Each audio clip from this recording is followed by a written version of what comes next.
be able to keep the knees above the hips. We want to be able to maintain that posture and really keep the ribs and hips pulled together the entire time. The first exercise in the single leg thrust movement pattern is a foot and shoulder elevated single leg hip thrust. So generally we want something, a standard bench will work fine for the shoulders, and then something a little bit, at the same height or a little bit lower for the feet.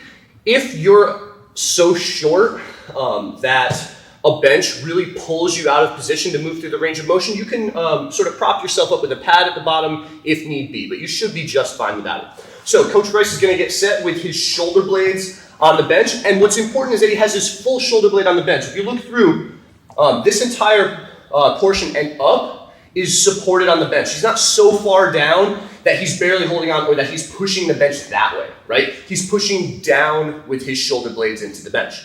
Now from here, he's going to put the bridge of his foot pretty close to his heel on that box. He's going to lift the other leg so that his upper thigh is pointed straight up in the air. He's going to sink nice and low to the bottom, and he's going to come nice and high to the top. And because this is unloaded, you'll find that it's different than the next two progressions in that we're allowing Bryce's ribs and hips to drift apart a little bit such that he can get more range of motion, right? Generally, when we start to load this up, we want to pull those 2 points together. But here, it doesn't need to be quite as much of a focus. We really want to get to as deep of a stretch at the bottom as we can, to as high of a point at lockout as possible.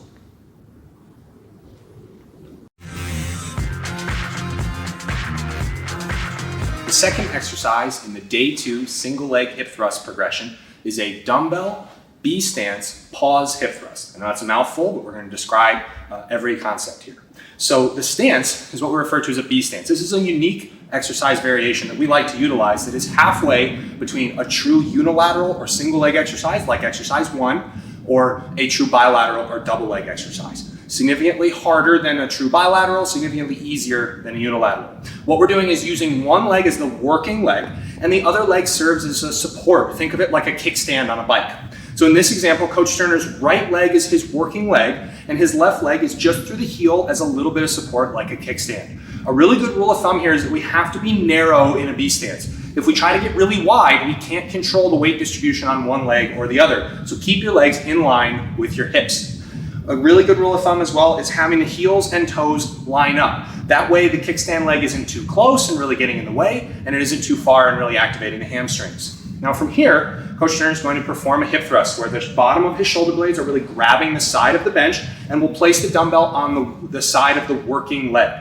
Now from here, he's going to drive his hips up, focusing on driving through his heel with a vertical or nearly vertical shin. And the hips are extending, but this is also a huge focus, again, on the distance between the ribs and hips. What we're performing here to lock out at the very top is what's known as a posterior pelvic tilt, where the pelvis is rotating underneath the torso. And we can, again, pay attention to the distance between the ribs and hips, pulling them together, decreasing that distance as we come up to a really strong locked out hip position that does not involve really arching or putting a lot of stress through the low back. In a perfect world, at lockout, from shoulders to knees, he should have a straight line. Try to keep your chin tucked and your eyes forward to further help with core and glute activation and preventing the hips and ribs from increasing or really flaring.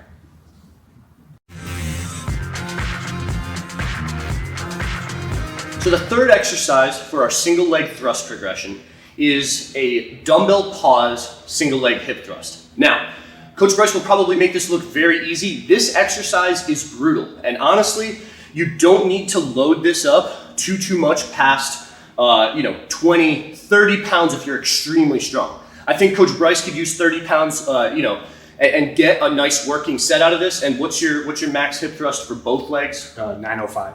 Okay, so he can hip thrust 900 pounds with both legs, but when we really isolate one leg and we focus on actually achieving a full range of motion, you don't need very much weight here outside of our body weight. So Coach Bryce is going to set up much like the B stance variation that we did before this. We're looking on this lead leg. When he does come up to lockout, we're looking for a vertical shin here, which he's pretty much lined up for. He has the dumbbell over the working leg, and just like on the last variation, he's really keeping his full shoulder blade on the bench, and there actually isn't very much motion from his sternum up whatsoever.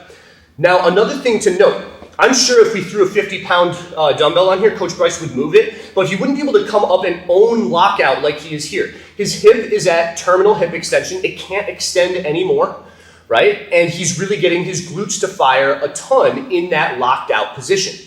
Something that we like to tell our clients on hip thrusts, if they have to ask us whether or not they locked out, they probably did not. Even in a difference of an inch in terms of range of motion at the top there can make a drastic difference in terms of glute activation, which is exactly what we're looking for here. If you look at the finishing power of a lot of submissions, they come from horizontally loaded hip extension. Think knee bar, arm bar, even things like a rear naked choke or a guillotine are largely driven by the hips forcefully extending against an outside force, which is exactly what we're looking to do here.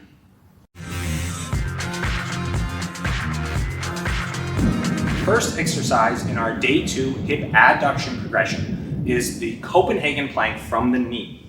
Now we can remember that this is adduction because it's spelled ADD and we are adding to the midline of our body. The adductor group or the groin plays a hugely important role in any pinching or wedging of the lower body in many grappling positions. And they're an often underutilized and undertrained muscle group. The Copenhagen plank is a great way to isometrically challenge this muscle group. So we can set up here from a relatively short lever from the knee and elbow. A lot of people make the mistake of leaving their hips hinged here, but we want to try to drive the hips forward so that we're in a straight line from shoulder to knee.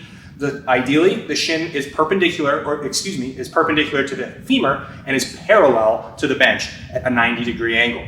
From here, Coach Turner is going to keep his shoulder packed underneath his body, not allowing it to come up towards the ear, and he's going to raise his bottom leg off of the ground, really focusing on pinching the bench in between his knees, maintaining a high hip position. You should really be feeling a lot of activation on the inside of the top leg. Hold this position for ideally 30 seconds at a time. Exercise 2 of our progression for hip adduction is going to be a Copenhagen plank again, but instead of having the lever end at the knee, it's now going all the way down to the foot, which will make it considerably more challenging. Now, the only thing to keep in mind is that sometimes through the medial portion of the knee, we'll experience injuries in grappling. So if this hurts your knee for whatever reason, even if the muscles are strong enough to maintain the position, just regress back to the knee on the bench, and that will work well for the time being. Now, another thing to note here is that we're doing these for 30 seconds, but just like other timed exercises, if you can't yet do 30 seconds, start with your weaker side. Let's say you get 18 seconds on the weaker side. Just match that on the